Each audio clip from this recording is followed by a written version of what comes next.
Hello అండి. ఈరోజు మన రెసిపీ రుచితో పాటు ఆరోగ్యాన్ని కూడా అందించి బరువు తగ్గడానికి కూడా ఉపయోగపడే జొన్న ఉప్మా ఎలా చేయాలో చూద్దాం.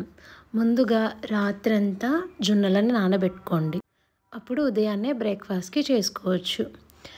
ఈ కడిగి నానబెట్టుకున్న జొన్నలని మనం కుక్కర్లో వేసి ఒక 4-5 విజిల్స్ వరకు ఉడికించుకోవాలి.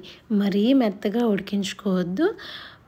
మనం వాటిని ప్రెస్ చేస్తే ఇలా స్మాష్ అవ్వాలి, అలా ఉడికించుకోవాలి. నేను వీడియోలో చూపిన విధంగా మనం ప్రెషర్ కుక్కర్లో జొన్నల్ని ఉడికించుకోండి. తర్వాత ఒక జాలితట్టులో పోసి పక్కన పెట్టేసేయండి. ఇప్పుడు ఒక ప్యాన్లో కొద్దిగా ఆయిల్, ఇంకా జీలకర్ర, ఆవాలు, పచ్చిమిరపకాయ ముక్కలు, ఇంకా ఆనియన్స్ కూడా వేసి మంచిగా వేయించుకోవాలి.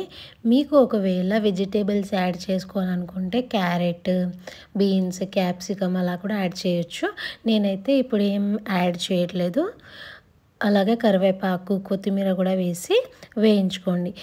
అలాగే సరిపడా ఉప్పు వేసి మంచిగా కలుపుకొని మనం పక్కన పెట్టుకున్నాం కదా, ఆ జొన్నలు కూడా వేసి మంచిగా కలుపుకొని మూత పెట్టి కాసేపు మగ్గనివ్వాలి. ఒక 2 మినిట్స్. ఎందుకంటే ఈ ఉప్పు కారం అనేవి జొన్నలు అనేవి అబ్జర్వ్ చేసుకోవాలి కాబట్టి ఒక 2 మినిట్స్ మూత పెట్టి ఉడకనివ్వండి.